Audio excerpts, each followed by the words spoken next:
ዒሳ ዓለይሂ ሰላም በዚህ ሰዓት የት ይገኛል? ይህ ነቢይ እንዴት ከ2000 ዓመታት በላይ ሞትን ሳይቀምስ እስከ ዛሬ ሊቆይ ቻለ? ዒሳ ዓለይሂ ሰላም ወደ ምድር ሲወርድ ከማንና በምን ሁኔታ ነው የሚወርደው? ነቢይ ዒሳ ዓለይሂ ሰላም ወደ ምድር ከወረደ በኋላ ምን ያደርጋል? ያእጁጅና ማእጁጅ ከታገሩበት ሲፈቱ የመርየም ልጅና ምእመናን የት ይሸሸጋሉ? በመጨረሻስ ዒሳ ዓለይሂ ሰላም እውን ሞትን ይቀምሳል?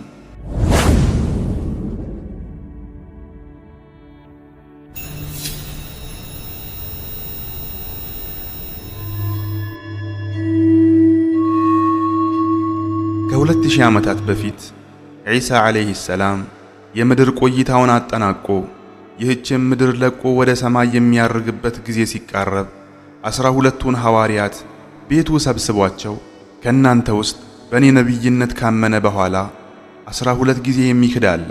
እስቲ ማናችሁ ነው ዛሬ በእኔ ቦታ ተመስሎ በእኔ ቦታ በመሞት በጀነት ደረጃዬ እኩል የሚሆን ብሎ ጠየቃቸው። ሁሉም ዝም ብለው አንድ ወጣት ግን እኔ ብሎ ቆመ። ዒሳም ዓለይሂ ሰላም ቁጭ በል አለው። ልጁም ቁጭ አለ። አሁንም ዒሳ ዓለይሂ ሰላም የመጀመሪያውን ጥያቄ ዳግም አቀረበላቸው። ሁሉም ሐዋርያት ዝም ሲሉ ወጣቱ ዳግም ተነስቶ እኔ አለ። ዒሳም ዓለይሂ ሰላም ቁጭ በል አለው። በዚህ ሁኔታ 3 ካስቀመጠው በኋላ በዒሳ ዓለይሂ ሰላም ምስል ተመስሎ ለመሞት ይህ ልጅ ታጨ። ከዚያም አላህ የዒሳን ምስል በዚያ ወጣት ልጅ ያደረገበትና ዒሳን ዓለይሂ ሰላም በተወለደ በ33 ዓመቱ ወደ ሰማይ ሰቀለው። ዒሳ ዓለይሂ ሰላም ወደ ሰማይ አርጎ ረጅም ዘመናትን በሰማያት ዓለም ካሳለፈ በኋላ የአላህ መሻት ይሆንና ዕለተ ቅያማ ሲቃረብ ዒሳ ዓለይሂ ሰላም ትቷት የሄዳትን ምድር ዳግም ይጎበኛታል። በእስልምና አስተምህሮ መሠረትም የዒሳ ዓለይሂ ሰላም ከሰማያት አወራረዱና የምድር ቆይታው ይህንን ይመስላል። ምድር ፍጻሜዋን ልታስተናግድ የቅያማ ምልክቶች በተደጋጋሚ ሲያናውጧት ቆይታ የደጃልን ትርምስ በማስተናገድ ላይ ሳለች ነበር ዒሳ ዓለይሂ ሰላም ከሰማያት የሚወርደው። ወቅቱ የሰው ልጆችም ሆኑ ምድር በታሪካቸው አይተውት የማያውቁትን እጅግ ጨካኝ ፈተና እያስተናገዱ የነበረበት ወቅትም ነበር። ደጃል ምድርን በቁጥጥሩ አውሎ ነዋሪዎቿንም ባሪያ አድርጎ ምድር ላይ በመንገስ አያሌ ብክለትን እየፈጸመ በነበረበት ወቅት ምድርን ሊታደጋትና መልካም የአላህ ባሮችንም ከገጠማቸው የደጃል ፈተና ነፃ ሊያወጣቸው በአላህ ፈቃድ ዒሳ ዓለይሂ ሰላም ከሰማያት ወደ ምድር ጉዞን ይጀምራል። ዒሳ ዓለይሂ ሰላም በአላህ ትእዛዝ መሠረት ይህንን ምድር የሚያስጨንቃትን ደጃልን ለመግደል ከደማስቆ በስተ ምስራቅ በሚገኘው ነጩ ጉልላት ዘንድ 2 ነጫጭ ልብሶችን ለብሶ 2 እጆቹን በ2 መላእክት ክንፍ ላይ አድርጎ በሰላት ሰዓት ይወርዳል። ዒሳ ዓለይሂ ሰላም ራሱን ሲያነቃንቅ ከፀጉሩ የውዱእ ውሃ ይንጠባጠባል። ከራሱ የሚንጠባጠበው የውሃ ጠብታዎችም ልክ ንጹሕ ሉል ይመስላሉ።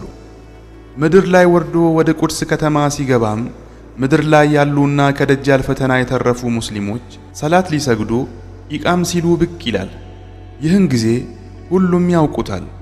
ሰላቱን ሊመራ የነበረው ማህዲም ዒሳን ዓለይሂ ሰላም ሲያይ ወደ ኋላ መለስ ብሎ ዒሳ እንዲያሰግድ ቦታውን ይለቅለታል። ይሁን እንጂ ዒሳ ማሰገድ እምቢ ይልና በመህዲ መሪነት ሰላቱ ይሰገዳል። በዚያ በወቅቱ ሙስሊሞችን ሲመራ የነበረው ማህዲ የመሪነትን ኃላፊነት ለዒሳ ዓለይሂ ሰላም ያስረክበውና ዒሳም ዓለይሂ ሰላም ኃላፊነቱን ተረክቦ ምድር ላይ የሰፈነውን የደጃል ፈተና ለመመከት ደጃልን ፍለጋ ጉዞ ይጀምራል።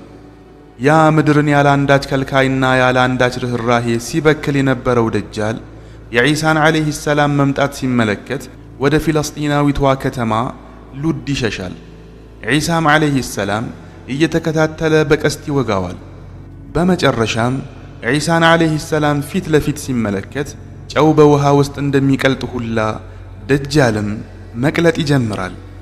ይህን ጊዜ አላህ ከሙስሊሞች ላይ ሐዘንንና ጭንቀትን ያስወግድላቸዋል። ዒሳም ዓለይሂ ሰላም የሙስሊሞችን ደረጃቸውን በጀነት ላይ ይነግራቸዋል። አይኖቻቸውንም በተከበረችው እጁ ያብሳቸዋል። በዚያን ጊዜ ዱንያ ላይ እንደነሱ ደስተኛ ሰው አይኖርም። ዒሳም ዓለይሂ ሰላም በመቀጠል እሱ ላይ ያለ አግባብ መለኮትነትን የጫኑ ህዝቦችን ይታገላል። መስቀልንም እየሰበረ በምድር ላይ የጸያፍነት መገለጫ የሆነውን አሳማም ይገድላል። በዚህም መሰረት ምድር ፍጹም ከየትኛውም አይነት በደልና ግፍ ጽዱ ሁና በፍትሃዊው መሪ እየተመራች ዓመታትን ታስቆጥራለች። በመቀጠልም የቂያማ መዳረሻ ምልክት ከሆኑት ዋነኞቹ የያእጁጅና ማእጁጅ ህዝቦችም መውጫቸው ይደርስና ዒሳ ዓለይሂ ሰላም በምድር ባለበት ወቅት ምድርን ሊያተራምሱ ከዋሻዎቻቸው እየተተረማመሱ ይወጣሉ።